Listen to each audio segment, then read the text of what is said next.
Good morning, everybody.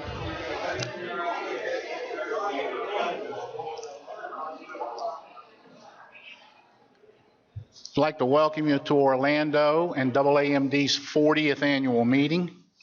My name is Henry Stanley with Dot Decimal, and Decimal is proud to sponsor today's lunch presentation, which is updates on spatially fractionated grid radiation therapy, presented by Dr. Majid Moayyuddin.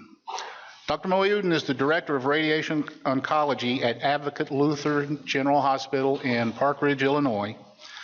A native of Philadelphia, he earned his degree from Brown Medical University and completed his residency at Massachusetts General Harvard Medical School. He was on the faculty at the University of Maryland and then in private practice in Houston prior to joining radiation oncology consultants in the Chicagoland area. He's also currently on the board of advisors for the International Cancer Expert course. Dr. Moayyuddin has a special interest in treating locally advanced cancers that are unresponsive to conventional therapies, which is why he has focused on spatially fractionated grid therapy. So please join me in welcoming Dr. Majid Moayyuddin.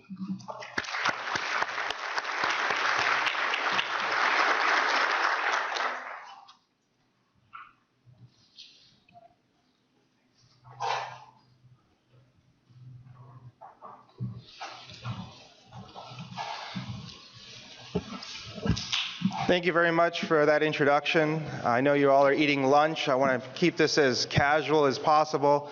If there's questions, just feel free to ask them in the middle of this.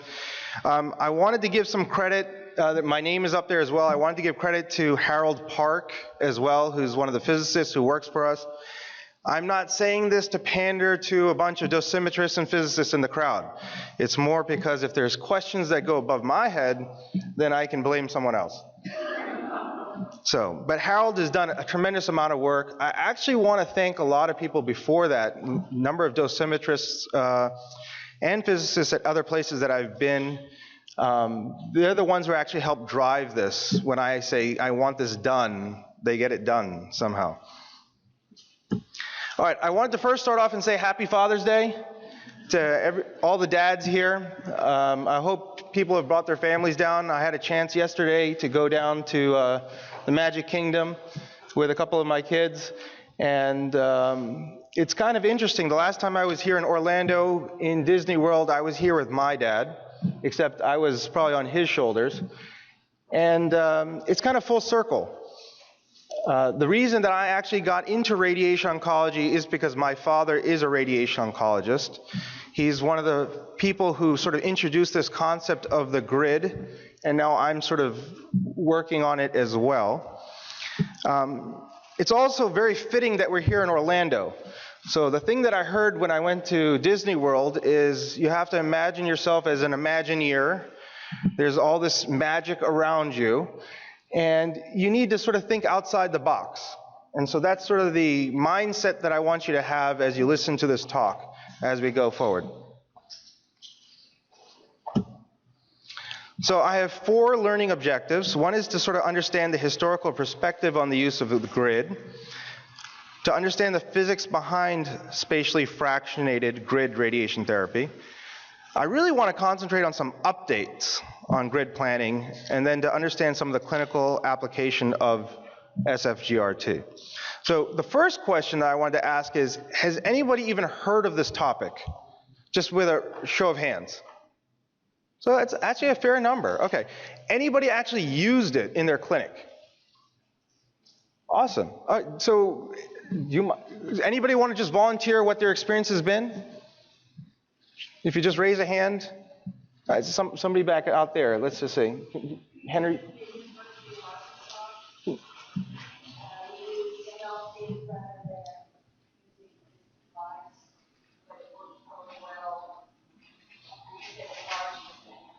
Okay, so what I heard is from the University of Arkansas using MLCs instead of the device for head and neck cancers, and it worked very well. Go ahead. Yeah, I worked with your father at the University of Kentucky, and we did it there with the big Saraban block there. We treated multiple patients there at Kentucky, big head and neck patients. We had 2 mostly. Okay, so also head and neck cancers, University of Kentucky as well. Anybody else? So what do the physicians felt about when they've used it, just curiously? Is there anybody else who kind of raised their hand?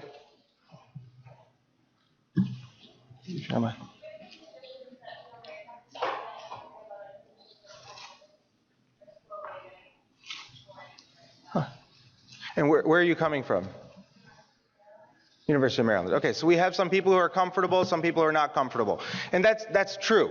There's some people who are comfortable doing it, some people are not, just because they might not understand all of it. And my job today is to try to make you all feel comfortable with the idea of it, and then when you go back and talk to your physicians about it, you make them feel comfortable about offering it. Because it's really something, in my mind, somewhat magical when it works. Okay, so I saw a fair number of people have heard about the grid, but the nice thing about it is it's actually been around since the very beginning of therapeutic radiation. So it's not actually a new concept. So in 1895, Röntgen discovered the X-rays. 1901, he receives a Nobel Prize. 1902, 1 year later, people are using radiation for treatment, okay? So 1902 started radiation for treatment. And, you know, the machines, as you know, were these old orthovoltage machines. Has anybody here used one of these? All right, so there's actually a fair number. All right. Those are brave people who just raised their hands, right? It's actually a very good machine, as you know, for superficial treatment. And this is what it looks like. It's just a typical X-ray unit. But you could only give about 100 to 400 kVp of X-rays. Most of the dose is on the skin. There's really no skin sparing. And the problem is there's no good depth dose. So if you're trying to treat something like in the pelvis, you're having trouble getting dose deep into the pelvis. And if you just treat it with an open field, the dose that is going to the skin in order to treat what's deep in the pelvis is just prohibitive. It's just too much. So 1902, they started using radiation. 1909, Alban Kohler comes up with a solution in Germany, and he called it a perforated screen, or a sieve, or a grid. And the idea was to create an effect similar to treating a multitude of small pencil beams. It's funny we use the same word, pencil beam, now for protons and other things. So anyway, so this is what it looked like. It's a perforated screen. Later, it was made of lead and rubber, and it was put directly on the patient's skin. So this is how it looked in the beginning. In 1933, Lieberson in the United States used the same grid technique, and I don't know if it was he learned it from Germany or he just incidentally came up with the same idea, but he used it to limit the damage to the skin and the subcutaneous tissues while treating deep-seated tumors with high doses. So this is where the word grid came from. And at that time, it was made of lead and rubber, equally spaced 1 centimeter circles cut, which divided the area of the open field roughly into a 50-50 open versus shielded area. Okay? And what he discovered, or what they discovered, is that small volumes of tissue could tolerate a very high dose of radiation, over 120 gray. So while protecting the skin within the treatment area, the protected skin would then serve as centers of regrowth of normal skin, and you could give 6 times the normal radiation dose by using a grid. So if we look at the machines then, and we sort of look at the machines now, this is sort of where we've come. From the 1900s to the 1950s, and then 1970s, we developed the LINAC. And they have all this fancy stuff inside of there, klystron, magnetron, but basically increases the energy, as you all know. And now that we had these mega voltage X-ray machines, we were able to get some skin sparing, better depth doses, and so therefore this idea of needing a grid kind of disappeared. which is why half of you know about it and half of you might not. So the question now is, how do you treat bulky recurrent tumors when other options have failed? And so this is a picture of a patient. I know it's lunch, I apologize, but this is a picture of a patient from the University of Kentucky who has this huge tumor. Now, it's not something that you can do chemo for necessarily. It's not something that you can surgically resect. So what do? Now you might say, oh, that was a long time ago, or that's a different place. This is a month ago in my clinic. And this is a patient with melanoma. Now, it's not a patient who's out in the boondocks. This is a patient who actually sought care early, had surgery, had 65 gray of radiation to that area, and still recurred right in the parotid gland, went through chemotherapy, and now presents with this. So this is in urban Chicago environment. So this is everywhere. So what do you do for these patients? So this is where the resurrection of the grid has come. To quote Winston Churchill, the more you study the past, the further you go in the future. So the idea here is, can we marry an old technique with a modern machine and come up with a solution for something that we really don't have an answer to? Okay. A little bit of biology, which you all know, is that basically tumor killing is dose dependent. So the first graph shows 0 gray, the tumor is growing pretty quickly. 2 gray times 10 fraction, that's a conventional fractionation scheme. The tumor is dying, it's not, the line is not as high. 10 gray times 5 fractions, the tumor is staying pretty low. Okay, so higher dose per fraction, more effective for tumor killing. Now, if I said 10 gray times 5 fraction in the clinic 10 years ago, people here might feel nauseous. Okay? If I say 10 gray times 5 fractions nowadays, people are like, no sweat. Because you got used to SFGRT and CyberKnife and other things now in the clinic, right? So in some way, when I was sort of talking about this a long time ago, this was the difficult sticking point. That's so much dose. But we've sort of gotten used to this now. And so the doses that I'm talking about are really not so nauseous. All right, so here's the trick. There's no way you can treat the whole tumor with an open field, your conventional open field. You'd have major skin breakdown, major side effects, which is why we're limited to low dose. 2 gray, 3 gray, it's 4 gray maybe, you know. When you use the grid though, you can allow for skin sparing because you're treating these beamlets, and you can use high doses, sort of like stereotactic radiation, stereotactic body radiation.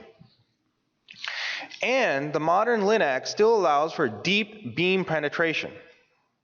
So the combination creates many high-dose beamlets that act like stereotactic virtual brachytherapy. So if there's one thing that you took away from this thing, what is grid? It's basically stereotactic in the fact that it's giving these high doses, and it's like virtual brachytherapy.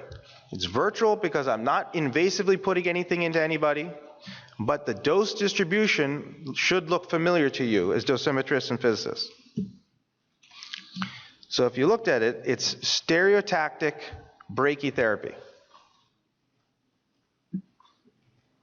And you can imagine in that tumor, you can imagine a line of catheters going through that tumor. All right? So I gave this talk a couple of years ago, and you can refer to the slides from a couple of years ago, but I'll just kind of go through it briefly, just to kind of give you an idea of the planning.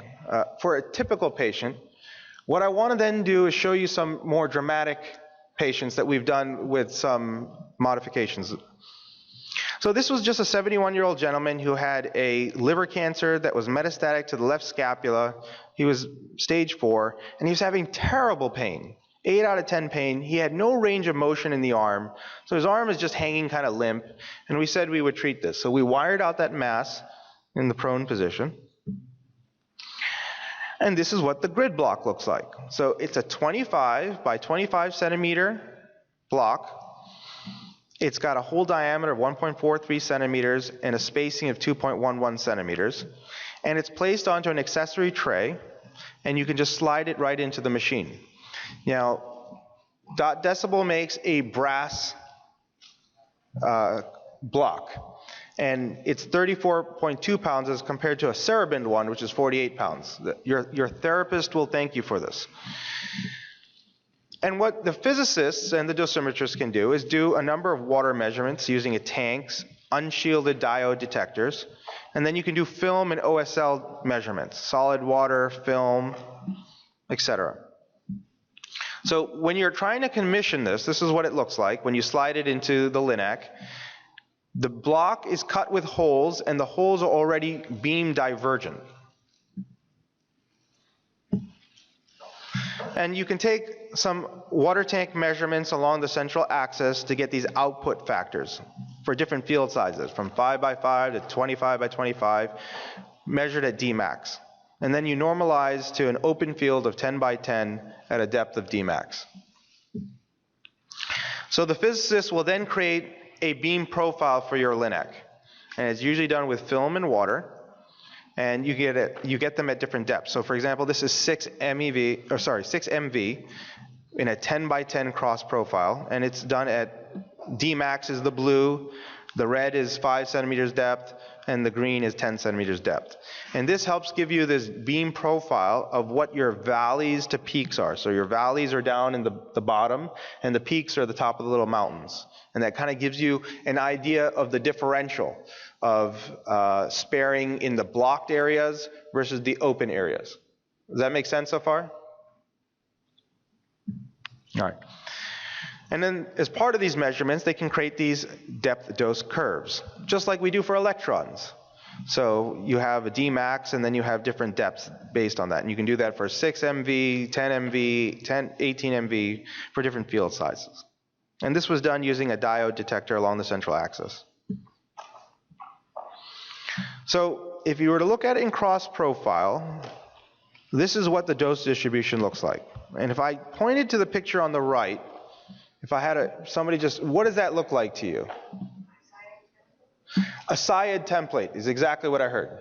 So this is what I'm going for, virtual brachytherapy. I didn't actually stick needles in, but this is what it looks like. So it's called spatial fractionation because it's mimicking the dose distribution obtained with high dose rate in a spatial area, okay? There's small core areas of very high dose that are surrounded by transitional zones of lower dose gradients. And just like a brachytherapy, it's this inhomogeneous dose distribution which helps deliver a safe and higher dose. Now, I do a lot of brachytherapy also, and I can tell you it's awesome. It's one of those techniques that I think really works. And you give a dose of 6 gray times 5, but really, dose right near that needle is way higher. It's 2 or 3 times the dose. So I actually feel like that dose inhomogeneity that's given by those catheters is really what's causing that tumor to involute or shrink, which is why I think brachy works. You do a tandem and ring, the tandem goes in, you give 6 gray times 5, but what's the cervix that's touching the tandem is getting 300%? So back in the day, when you did a tandem and ring, you probably, before CT planning, didn't even cover the whole gross tumor volume. You probably didn't even cover the whole cervix, but somehow the brachy still worked. Why? And that's what I'm getting at. So the picture on the left is a picture of the dosimetry of grid, the picture on the right, an interstitial implant. So very similar sort of picture. All right. In the clinic, you can then create a grid block dose calculation, which is basically to calculate your MUs. This is based on a number of output factors. So you can just have this in the clinic based on the different measurements. And then you can get an MU for that. And so this can be very standard, just like you do for electrons or any other calculation. It's not difficult, it really isn't. And this is one from the University of Maryland. It's just a standard sheet that we had, basically with a grid output factor. And you could have it already pre-measured with the numbers. You plug in and you just get a number. All right, so this is, I'm showing you the most simplistic grid block planning. So basically, there's a dose determination and MU calculation. The physician will say, I want to give 15 gray. I want to give 20 gray, one-time treatment of grid, okay? Then we usually set the patient up to 100 centimeters SSD. If I CT scan them, I can use the CT scanner to just give me a gantry angle and then just have a general idea of what the separation is based on the CT scan. And based on that, I can say, well, I think I'll use 6 MV, or I think I'll use 10 MV, because I have a curve just like you would have for electrons, okay? And then based on that, I can say, this is the energy that I want to give, and then we can kind of use that to kind of just pick a number. And you have the calculation for the MUs. So you can take your measurements along different areas and you can use the depth dose curves to help pick that. All right. So for that patient, I picked 20 gray. We decided to use a 10 MV photon beam and we prescribed it to Dmax, 100% to Dmax. All right. And this is just a picture in Eclipse, but this is just an open field. And this is just mimicking it. This is not showing you the grid dose, but this is good enough to do it. Okay. So you slide the block in, the grid block. You set up to 100 SSD. Make the measurements. You verify the light field. And I like to give a little bit of flash because sometimes from the time you do the simulation to when the patient actually comes in, maybe about a week later, the tumor is growing so quickly that now you're losing your flash. So I always give a little flash if I can. You take some films, just verify open and then with the grid block. And now you can also use the MLCs to shape the grid block. So obviously you don't want to treat the whole grid block, so you can make it a smaller area, and then you can treat them. Now this is what it looks like in this patient. And I like using this patient because you can actually see the little holes there. So the area that are red is the open areas, and the areas in between, the lattice, which is white, are the closed areas. Now, I typically don't necessarily see a reaction. Usually you don't see much of anything. This patient ended up being very sensitive to radiation. I'll show you that in a second. So it kind of makes it easy to see. That's why I used it. So 5 days afterwards, this is what it looked like on the skin. And this is 2 weeks later. Now, at the same time, the patient had a rib met. And I treated a very standard dose, like 3 gray times 10. And you can see how red that got, that big circle. So you don't typically see red circles when you do 3 gray times 10. I'm just telling you, I don't know if he had an antibiotic on board or something that just kind of gave him a hypersensitivity reaction. But it's very useful for showing you what it looks like. So it worked out for me, just for teaching purposes. Okay? 6 weeks, full range of motion of the arm. Pain down to 2 out of 10. So even though it's palliative, very, very useful for this patient. Okay? That redness is gone. Full range of motion, like I said. 4.5 months, same, he's doing well. 7 months, unfortunately his systemic disease is taking over, so he looks kind of thin and cachectic here. But still, in terms of his arm, he looks very, very good. So we were able to palliate that area. And there's no real skin reaction long term. So if you look at the picture where he was treated prone up front, that area in red is sort of the mass in the scapula where that disease was. And if you look at 7 months later, down on the left side, now he's in the supine position, you can see there's really nothing there. So the disease has disappeared, at least from that area. All right. So people then say, so what can you treat? Well, you can treat almost anything that's kind of big. So sarcoma, lung, GYN, melanomas. A couple of people mentioned head and neck. I know why, because it really works well in head and neck, especially if you've got lymph nodes. But you can use all sorts of areas, and that's what I want to show you next. So this is a sarcoma of the thigh. This is a squamous of the face that was then treated, and this is what it looks like afterwards. This is a recurrent melanoma. So on the left, there you see it, this sort of mass over here, and there you don't. Recurrent large cell lymphoma on the left, there you see it, and then on the right, there you don't. So this is one of the reasons why I actually went into radiation oncology, is when my father was using this in the clinic, I actually was a gung-ho neurosurgeon. That's what I thought was the best thing in the world. So that's what I was going to be, until I saw him use this on a couple of patients that nobody could do surgery for, and I said, wait a second, there's something here. This is kind of magical. It really was kind of magical. What's funny is I have patients who I've treated now who can't say my name. So Majid Mohudin. So what they just call me sometimes is Magic Mohudini. And I'm happy with that. That's fine. But what I'm trying to share with you is that there's no real secret. I do feel like sometimes in the clinic I have a trick up my sleeve. That when other people can't do anything, I can say, hey, I've got this thing called grid. I don't want to sell it as a cure-all. It's not a panacea, but it does work often. It's a nice thing to have in your toolbox. So again, that same patient, this is what their neck looks like afterwards. A metastatic neuroendocrine tumor.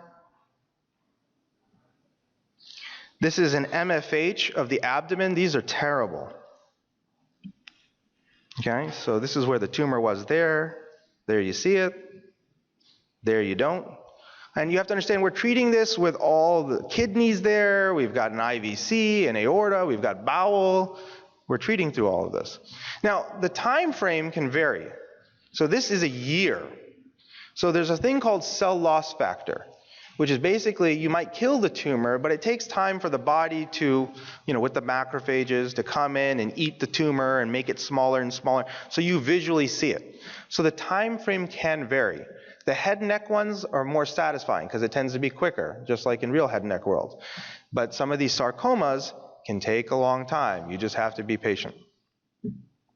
So this is a recurrent anal on the buttocks that we treated.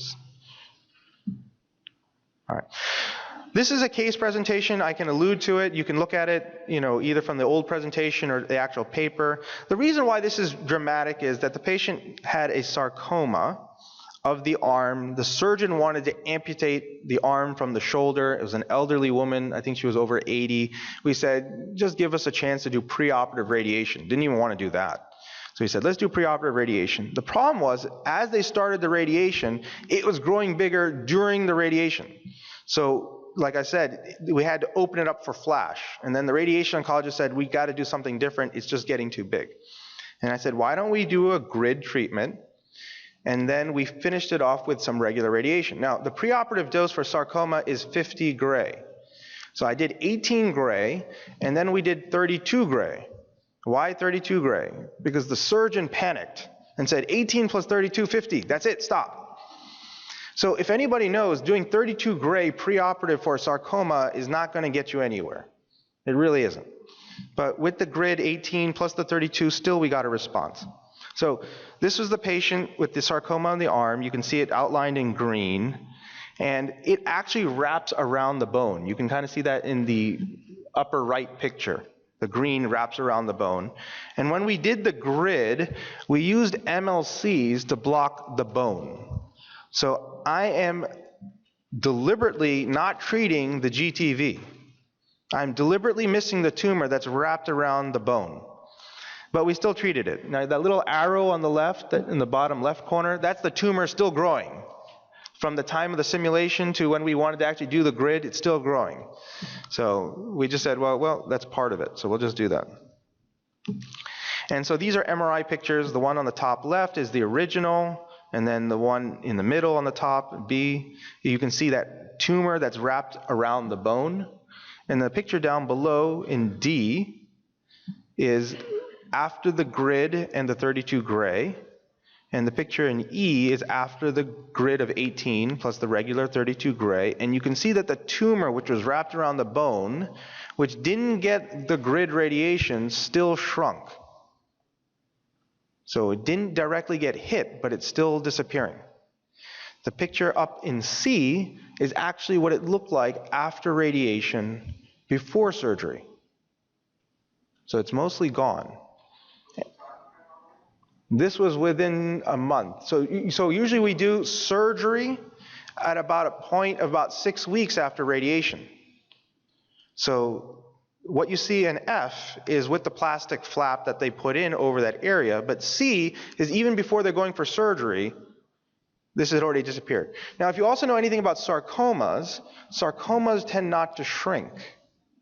Sarcomas tend to stay in the same place. In fact, there's this thing called pseudoprogression where you have to tell the patient, because of the inflammation of the radiation, things might get bigger before they ever get smaller, and they usually don't shrink. What you usually look for is to resect it, and then you want to look at the amount of necrosis, the amount of death that's in it, usually over 90%.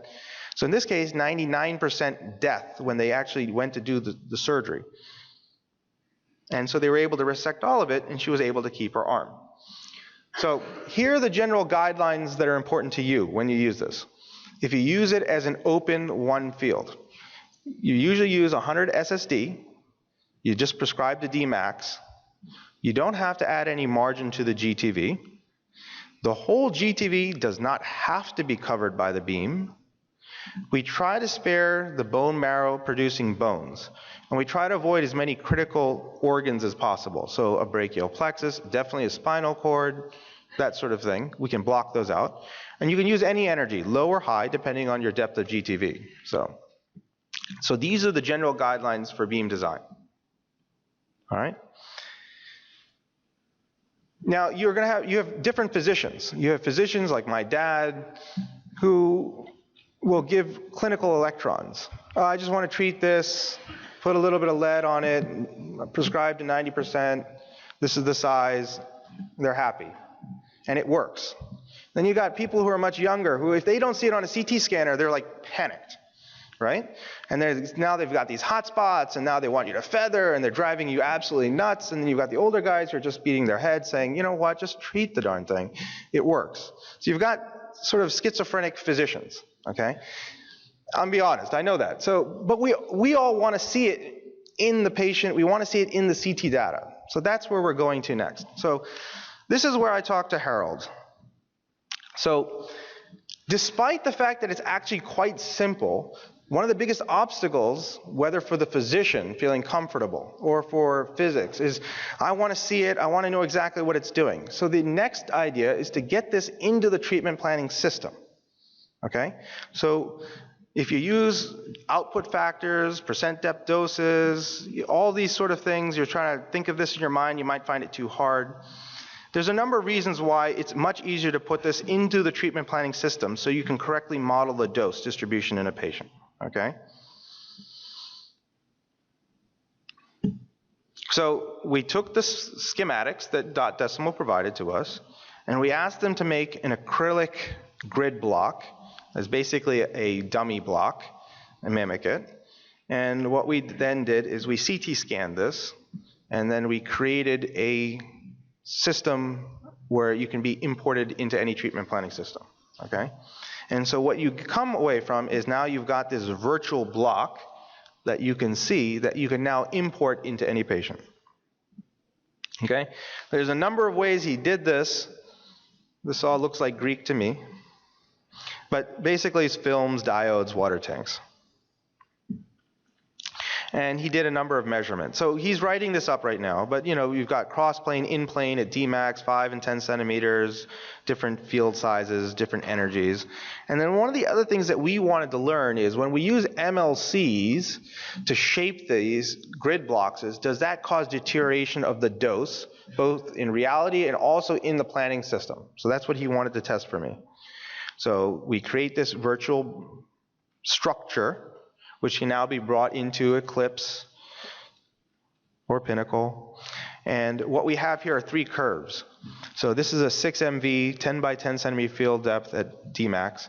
And the the orange is what the dose would be like in water.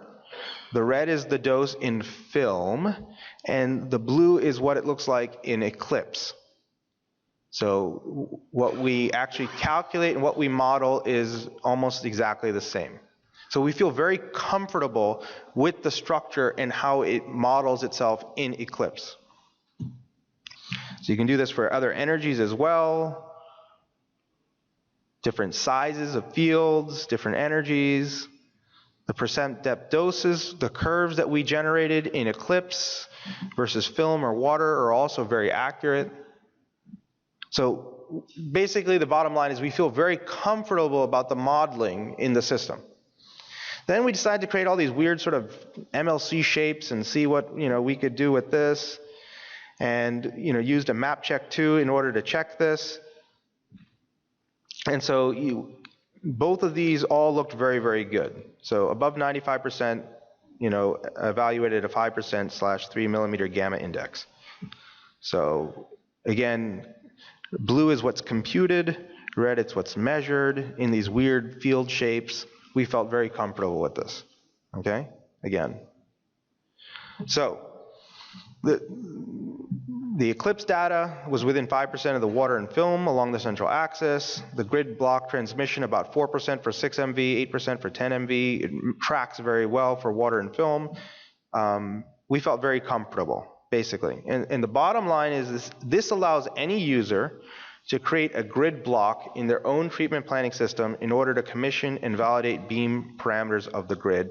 The physician can now view the dose distribution in the patient, and now you can kind of use the whole dosimetry the way you want to, so you can get fancy, all right? So we've gone from this to now the bottom line is you get to see this. Basically, you create this block, you see it in virtual, and you get to see the dose in all different planes. So if your physician is nervous, now he will be less nervous, or she will be less nervous. Okay? What does this mean for us? So we can now do fancier planning. So far it's been a single field, open field, prescribed to Dmax. Okay? Now people have done some of this before. It's been more of a clinical setup. But now we're doing it with true planning, and we kind of feel very comfortable how we're doing it. But we're doing parallel opposed. So 2 grids coming from 2 different directions, meeting up in the middle. Now what happens is when you do an open field, and it works, is that you get a high dose at Dmax. So if you can see that here, I don't know if you can see that, you get a high dose of Dmax, like an island here, and then you've got, maybe 50, 70% of dose that's coming out on the exit side, okay? But with this is you can get sort of uniform dose throughout the whole line. All right, so this is a gentleman that I treated who has a very large melanoma of the neck, on the left neck. Young guy, very functional. This is all he has. He's tried chemo. It hasn't worked. So you can kind of see this. It's a pretty large lesion. Just a couple pictures. We wired it out. He can't turn his head. And on clinical exams, about 18 centimeters antepost, so this direction, 15 centimeters in this direction, and just in this direction, about 8 centimeters thick. All right? And in September, we gave 20 gray of grid, and then we followed it up the very next day with 50 gray in 25 fractions, so conventional fractionation scheme. All right? Before this, he had gotten a number of different immunotherapies that really didn't help. But we did continue with one during the radiation. So this is what it looks like. There we've contoured out the brainstem and the spinal cord, and the green underneath here is the brachial plexus. And the area in red is the gross tumor volume, and you're seeing these little islands of dose that are in this thing. All right? And this is what it looks like. So you've got 2 grid blocks that are coming from each side, one from this side and one from this side. And this is what the field sort of looks like from one angle. And this is what the dose looks like as it going through this area. All right? Now, to help us with the simulation, we kind of tilted his head to the side a little bit, so that helps. And this is what the dose looks like. This is 20 gray in 1 fraction. I'm giving half the dose from one field and half the dose from the other field. All right? So you might have some islands of hotspots, but in general, you've got a nice 90% dose of 20 gray that's going across this tumor. If I told you I had put catheters in this tumor, you would believe me. That's what it looks like.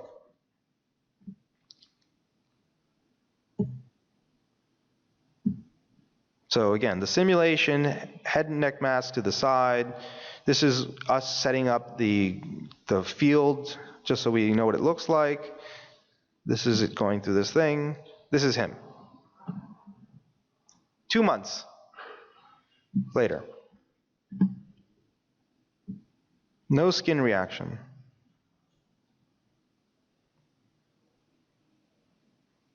He lost a little bit of his hair, and that I think is due to the just regular radiation field of 50 gray that went up behind his ear.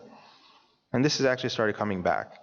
Good range of motion. He's turning his head to the side.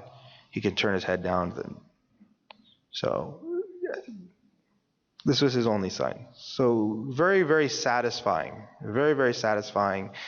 He actually had looked up the talk that I had given 2 years ago and looked it up, and he said that's how he ended up coming.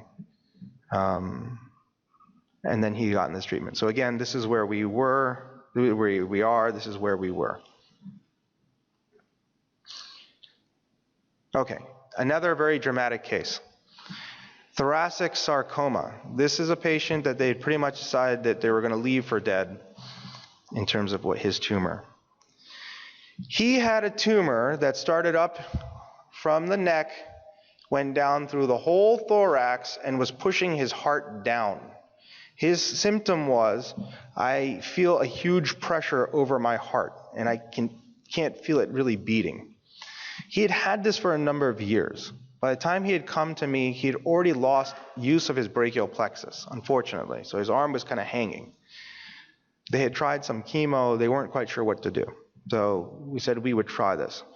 20 gray, 1 fraction, parallel opposed fields. And then we started with 44 gray of radiation. And the thing that I did differently, we had planned 50. We stopped at 44 because he did have a bit of a skin reaction. But that's because we started with IFOS, so a chemo that we use sometimes with sarcomas. And he got 3 cycles. So this is his initial scan. If you can get a sense of that. So the tumor is that which is in red. And it basically starts up at the thoracic outlet, and it's the whole hemithorax. This is his heart here that's being pushed. So this whole thing is the tumor that just kind of grew down. So the initial GTV volume was 1658 cc. This was the regular radiation dose that we gave around this, an IMRT plan. So that yellow-orange is sort of the 44 gray that we were going to give. Okay? And this is our 2 obliques. So an anterior oblique, so we've contoured out the GTV, and I've contoured out the spinal cord. And as you can see, there's parts of this that are not in the grid plan, but that's okay. Even the parts that I am covering is only 50% covered anyway, right? So I'm missing a little bit. It's okay. And this is the parallel, the posterior oblique. So again, same thing, simulated him like a head and neck, head turned to the side. And this is what the grid plan sort of looked like. So this is going through the thoracic area. So you can kind of see these large pencil beams of dose that are going through and through this tumor area here. Tried to minimize dose to the opposite lung, obviously trying to stay off the spinal cord. This is during treatment. So, this is, based on our CT scan, we had to replan him for a boost because the therapists were complaining that, the lung had expanded and that everything had shifted over. So for our regular radiation, can you replan it? So just within the radiation treatment, it's gone from 16 to 674. So this is the old CT on the left. Yeah. If you get a sense over here, tracheal deviation. Over here, the trachea is coming back to midline. All of this is sort of, and this was for the purpose of replanning. Now, you can kind of get a sense again, trachea over here, trachea coming back to midline, this tumor shrinking, this lung expanding. In the middle of treatment, he's like, I can feel my heart. I mean, he could feel physically the difference. Old CT versus new CT. This is what he looked like after the treatment. So no real major skin reactions, at least acutely. Now, this is 6 months later, and this is new to me, I will be honest. With the parallel opposed, I'm seeing a little bit more skin reaction, and it might be because it's higher dose. It's possible. This is an African American, so this is the way it looked hypopigmented in the high dose. But it is an unusual phenomenon. I'm seeing some sort of interesting skin patterns with this. He's okay with having this. I mean, he says it's his new tattoo. So, but he's happy with it. It obviously gets a little bit better, but these are just pictures of what it looks like as we go through here. I was not worried about the brachial plexus because the arm was already shot, but it is interesting. High dose areas that are white, high dose areas here that are dark. It's like almost like a photonegative. So these are things that I'm looking into. The biology of this is fascinating, which is beyond this. So again, just to give you a sense of this, this is just dialing through this. This is what the tumor looked like on the left, completely filling this whole area. You haven't even gotten to the heart yet. So it's completely, this is not the heart. This is just the tumor. Now we're hitting the heart. So completely pushing that down and really making it very hard. This is 3 months.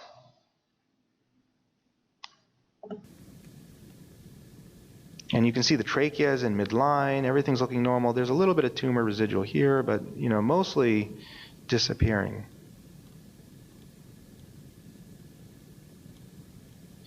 And we've had CT scans since then. I just showed you the interval of 3 months, where it's gotten even better.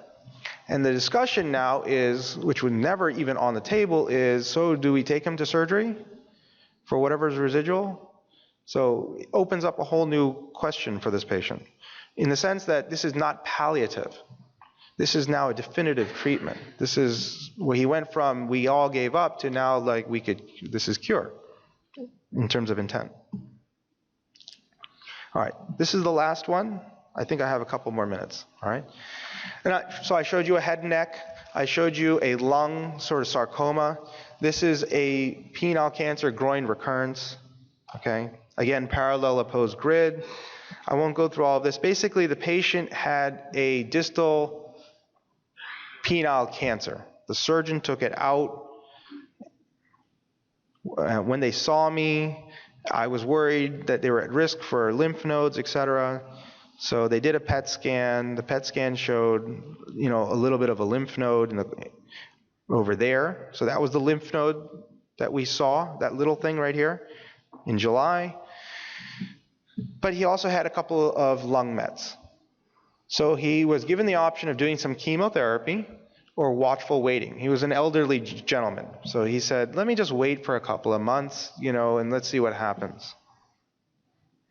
So he was offered this chemotherapy. He decided to do short interval scan, 2 months, to see what would happen with those lung mets. The lung mets were stable, but this little thing here took off.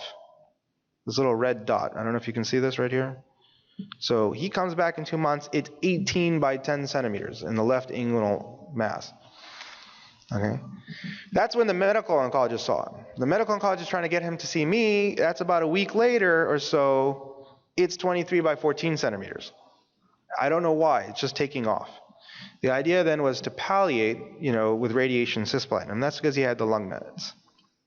So this is what it looked like. And I don't know if you can physically get a sense of this, but it's over here, through here, down into here, crossing over through here. So that's sort of that whole lymph node mass group.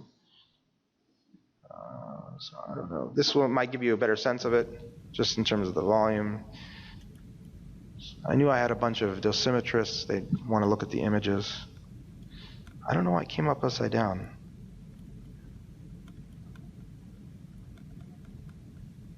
I think that's something, I don't know what happened. We did this supine, just so you know, okay? We did do this supine. I think this is something with when I imported it into the video, or I think this is a Mac to PC switch. Okay, just so you know, all right? But that gives you an idea, I think. So when we first started off, it was about 490 cm cubed in size. This is the grid volume. Again, these parallel opposed beams. And I will tell you, they're not perfectly parallel opposed. We actually kind of kicked them just a little bit, kind of made them a little bit curved. But for all intents and purposes, pretty much opposed. And so you're getting this dose that's going across the tumor. This is what the fields look like in the treatment planning system, which you will all have available to you if you get one of the blocks that comes with it. And again, this is the dose going through this tumor, just to get a sense of what that looks like. You could, but I'm not worried about those hot spots, to be honest. I do look to see where they are, but if they're in the tumor, I'm okay with it, to be honest. I like the hot spots. For the first time, they're my friend. I'm not feathering. All right, so again, you can see this en face sort of look. This is what the beam's eye view look like. So this is what's so fun now. You can play with this. You can block a rectum, a bladder, just a little bit more easily. You could still do that in the old way. It's just more intuitive now. So this is what it looks like at the time of the grid. Again, so you can see that huge mass there that we're treating. This is one side. This is the other side. As you can see, it's got a big hump. It's coming up at you. So you can get a sense. It's actually more in this direction. So we actually, can do a CBCT, and so we can make sure in the CBCT that they're lined up correctly. I can create a contour of the dose and make sure that that's not going in any bad place. So I can say, okay, I want to see my 20 gray isodose line for the dose, and just make sure that that contour is not in any bad place on my CBCT as a double check.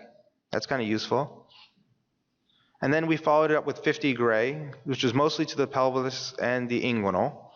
I was worried about the whole pelvis, to be honest, at this point.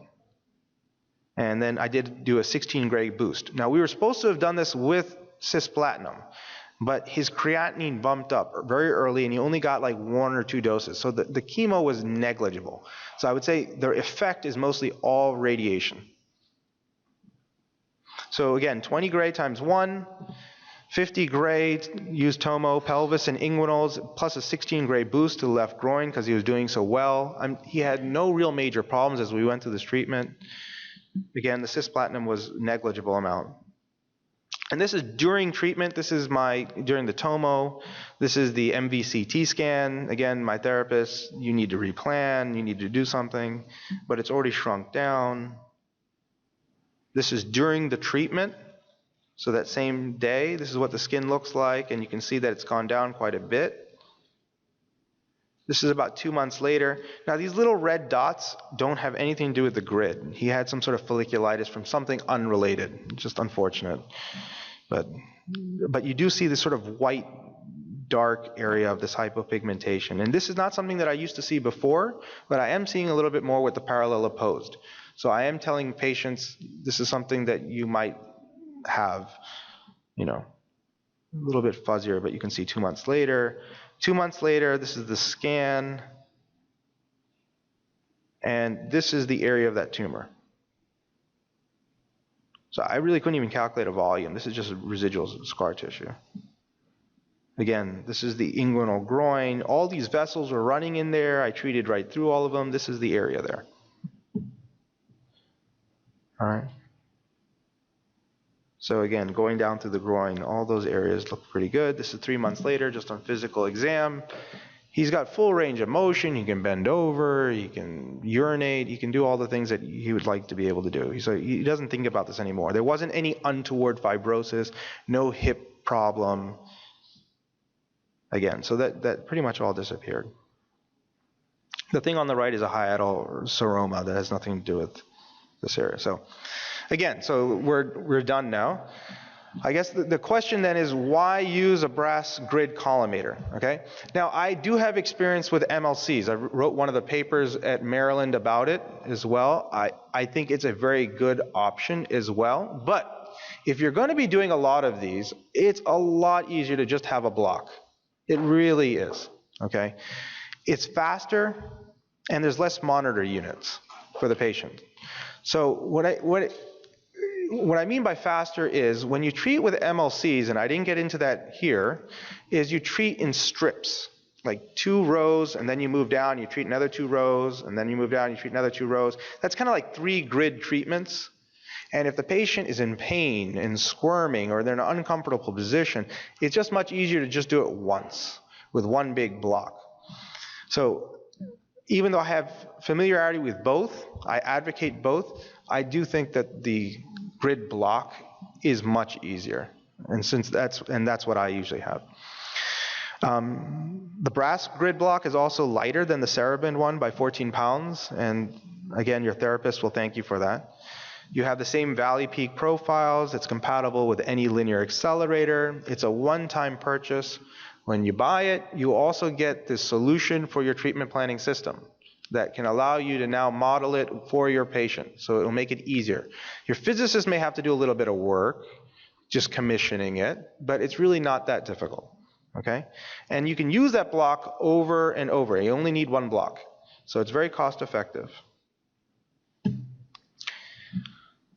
So my last takeaway conclusion, so here in the city of Orlando, where everything seems magic, I guess, this is another tool in your armamentarium.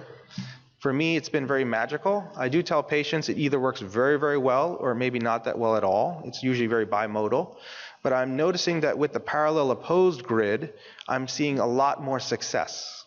You know, I'm seeing it more often than I used to. A little bit more skin reaction, but I'm seeing it more often. I feel much more comfortable saying that we're going to have a good response.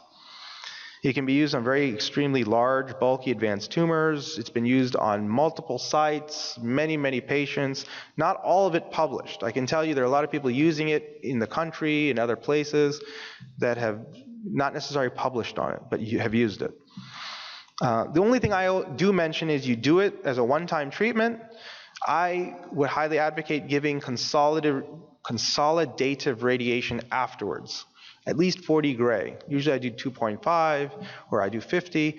That helps with the maintenance aspect of it. You get the response, but then you hammer it with some more regular radiation. It tends to go away for good and not come back.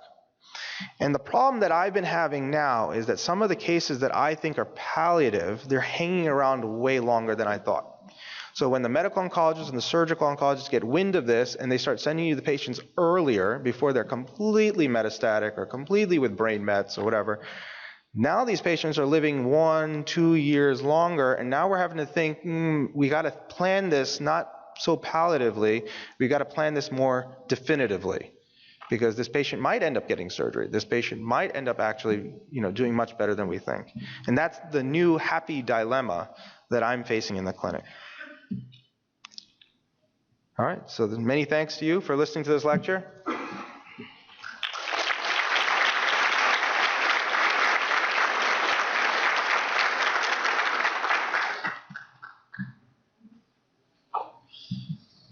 I don't know if there are any questions. Go ahead. Do you ever exceed the size of that, or you don't care because they're going to follow it up with traditional fields? Do you have fields that need to be bigger than what you guys covered? So the question is, do I ever worry about exceeding the size field? You would need maybe a 40 by 40 coverage. So if you need to do a larger area that can be covered by a 20 by 20 or a 25 by 20, you can do a couple of things. One is you could potentially do extended distances. And number two, although I don't like to do that as much, if it's a short distance, I don't like to do 120 plus, because it changes the hole sizes. The other thing that you can do is you can do it in patches. So you could treat one upper portion with a grid and then a lower portion with a grid. And I've even been fancy enough to come in with an upper portion at one angle and a lower portion at a different angle. so that I'm covering the tumor depending if I'm trying to wrap around or curve. Yep.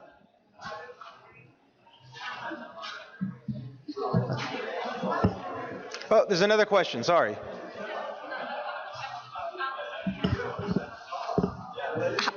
Where did you get the dose of 15 to 20 gray, and are you looking at dose escalating or anything like that? Where did I come up with a dose of 15 to 20 gray? It's one of those things that was clinically used a long time ago, to be honest, and it's been quite successful. It's a dose that we feel comfortable with. It's where most of the literature has been, 15, 18, 20 gray. I have given slightly higher, in some cases, 22, 24, but what I think is truly what's really happening is a threshold phenomenon. Once I cross a certain threshold of 15 gray, I think the radiobiology is such that whatever switch there is for this bystander effect, it's effected. Whether it's 15, 16, 17, 18, 20, I don't think it really matters as much at that point.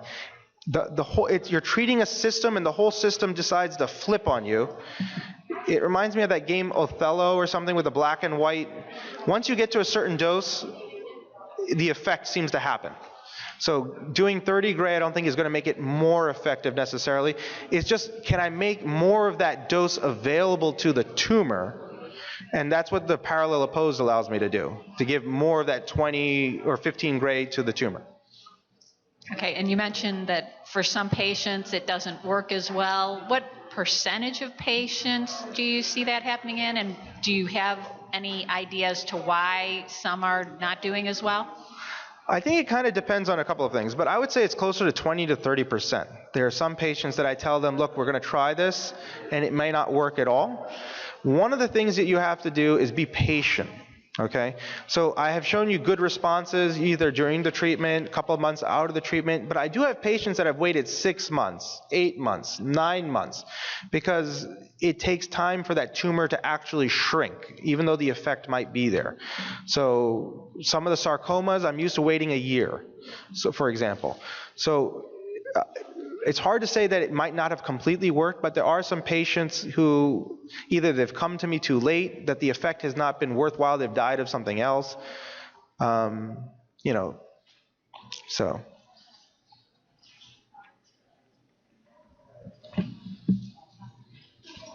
I noticed you avoided the spinal cord that was in the bone from the arm. Are there any other critical areas like when you, and also when you said the parallel pose, you were having more of the skin reactions. Was that determined by the energy you chose as far as exit dose, adding the extra dose to it, and the thickness of the diameter of the tumor? Yeah. So the first question was again. I'm sorry. Say the. The critical structures. So the first question, critical structures are, so spinal cord is one of them, for sure. Brachial plexus, I try to avoid, but I have treated through it if I've had to. Carotid arteries and others, I try to avoid if I can, but I have treated through them. Kidneys, I will try to avoid. One of the questions I get asked a lot about is in the pelvis or the abdomen. Are you worried about viscous structures like the colon or the stomach? I treat through those. I have. I might give them an antiemetic if it's a very large field, but I have not had any problems with that. No ulcerations or anything of that nature. The major ones are those spinal cord, brachial plexus, large nerves, brain, for example. And then the other ones are sort of relative. Lung, people ask me about, treat through lung all the time. So that's not a problem. As far as the exit dose or the skin dose, I think it does depend a little bit on the separation. I see, obviously this little bit smaller, it's a little bit higher dose, and I tend to see more of the reaction. Now, because I'm doing parallel opposed, I think I'm doing it from both sides. I've sort of cut the separation in half, and that's why I think I'm seeing more of the reaction. This is what I think. But I think it's a question of how big of a mound. The larger, the less reaction I tend to see.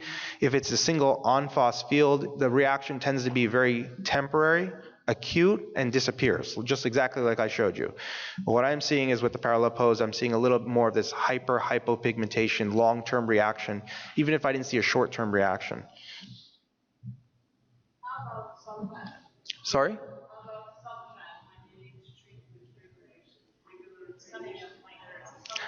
A summation of plan? So you can create a summation of plan depending on your software system. You know, the other question, somebody says, what do you do with that 20 gray? And I just basically discount it. I don't worry about it. So I'm more worried about the other 50 gray, for example. So I just give a one-time dose of 20 gray, and I don't really think about it as part of my subtraction for most of my structures. It usually does not cause a problem in terms of long-term side effects. And I think it has something to do with the fact that it's open and closed. It gives a chance for the normal tissues to repair. It's able to recruit cells from the area that was closed. But the areas in the tumor, the areas that got hit, I think they elute a chemical through a bystander that causes conformal kill. So in the tumor, even if I didn't treat all of it tends to die. In the normal tissues, if I don't treat all of it, the normal parts help the hurt areas. So I get the spatial fractionation helps me for the normal tissues. It also helps me kill the tumor. It kind of works in my favor both ways.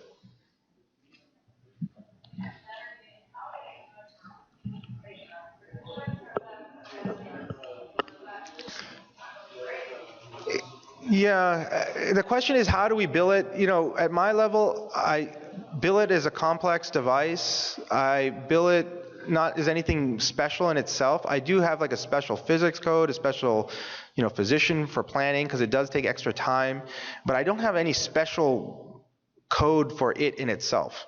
I haven't really called it stereotactic in terms of billing yet, although probably that's the closest thing that it is.